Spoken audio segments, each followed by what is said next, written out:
नाज़रीन आदाब, न्यूज़ 18 की डिजिटल नशियात में आपका खैर मकदम है। आज के इस शुमारे में हम एक बार फिर वुलर झील की बात करेंगे। एक तारीखी झील है।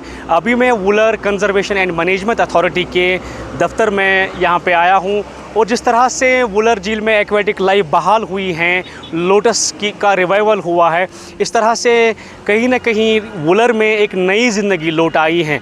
और साथ साथ जो इंक्रोचमेंट वुलर में बड़े पैमाने पे एक ज़माने में किया गया था, उस इंक्रोचमेंट को रोकने के लिए हुकमा की तरफ से कई एफ़र्ट्स जो हैं जो अंडरवे हैं। हालांकि बहुत हद तक उसमें कामयाबी पाई गई हैं क्योंकि बाउंड्री पिलर्स इसमें इंस्टॉल किए गए हैं और भी बांड्स के हवाले से भी काम चल रहा है। इस तरह से वुलर को बचाने के हवाले से भी इसका जो रकबा है उसको एज़ इट इज़ रखने के लिए, क्योंकि जो बस्तियां आबाद हैं वो किसी भी किस्म का इसमें किसी भी तरह की कोई तजावुज़ात खड़े ना करें, उस चीज़ को रोकने के लिए भी एफर्ट जारी हैं। हुकमा के कुछ ऑफिशल्स हैं, इन्हीं से बात करेंगे और इस ताल्लुक़ से मज़ीद जानेंगे। न्यूज़ 18 में आपका खैर मकदम है। सर मुझे बताएं, जिस तरह से वुलर की बात एक बार हमने इससे कबल भी की कि जो इसमें रिवाइवल ऑफ लाइफ हुआ है, एक्वेटिक लाइफ हुआ है, वो एक खुशाइंद बात है, लेकिन एनक्रोचमेंट के हवाले से अगर पर्टिकुलरली हम बात करें, किस तरह के एफर्ट्स हैं? एनक्रोचमेंट को कंट्रोल करने के लिए हमने सबसे पहले वुलर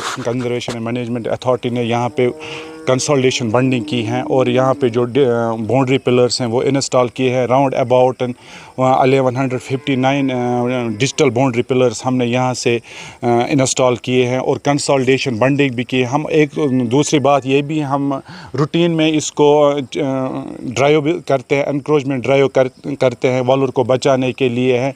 ऑलमोस्ट अभी तक हमने 130 स्क्वायर किलोमीटर कवर किया है, बचाया है जो वुलर का लैंड जो एनक्रोच किया गया था उस लैंड को बचाया ऑलमोस्ट 130 स्क्वायर किलोमीटर।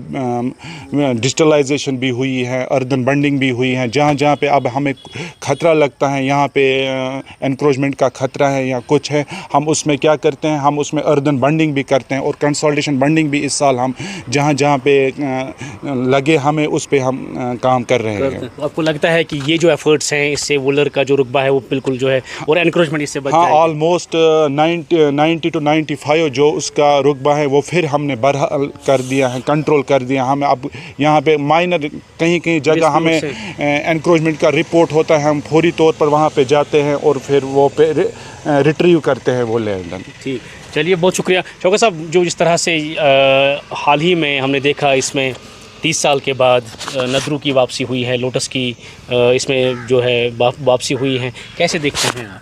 जी, ये एक बहुत ही खुशाइन कदम है। जो ड्रेजिंग हुई यहाँ पर, जो मुझे लगता है 4 किलोमीटर में ड्रेजिंग हुई, उससे क्या हुआ कि जो नदरू यहाँ पे आज से 30 साल पहले गायब भी हो गया था, तो उसका रिवाइवल हो गया।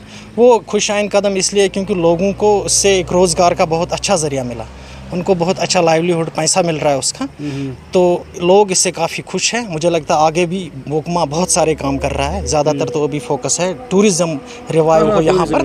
टूरिज़्म बहुत सारे पार्क्स यहाँ पे बन रहे हैं, फाउंटेन्स हम लगा रहे हैं और भी बहुत सारी चीज़ें। ये वॉकवे बन रहा है सर, नॉन मोटरेबल वॉकवे। तो मकसद है कि लोगों का जो लाइवलीहुड है ट्रेडिशनल, जो पुराने तरीके से, वो थोड़ा चेंज हो जाए, उनकी ज़िंदगी बेहतर हो, तो उनके बच्चों को, ताकि वो अपने बच्चों को अच्छी एजुकेशन और उनका लाइवलीहुड बहुत अच्छे से हो सके इस लेक से। चलिए बहुत बहुत शुक्रिया बात करने के लिए। तो मुख्तसर बातचीत हम कर रहे थे हुकमा के ऑफिशियल्स के साथ। इनका ये कहना है कि एक तो जो एनक्रोचमेंट के हवाले से काफ़ी एफ़र्ट्स चल रहे हैं, बाउंड्री पिलर्स भी इन्होंने ओवरऑल वुलर के अराउंड सारे इंस्टॉल किए हुए हैं, जिससे काफ़ी ज़्यादा फ़ायदा पहुंच सकता है वुलर को बचाने के लिए। और इसके साथ साथ इसमें टूरिज़म के हवाले से भी एफ़र्ट जारी हैं ताकि टूरिस्ट का जो फ्लो है वो बढ़े, पार्क्स बन रहे हैं, वॉकवेज़ बन रहे हैं, और इस तरह से जो एफ़र्ट्स हैं वो बड़े पैमाने पे किए जा रहे हैं ताकि वुलर में जो है टूरिज़म का भी रिवाइवल हो और इसके साथ साथ जो वुलर का रुकबा है वो भी अपनी जगह महफूज रह सकें। नेटवर्क 18 के लिए बांडीपुरा से साजिद रसूल।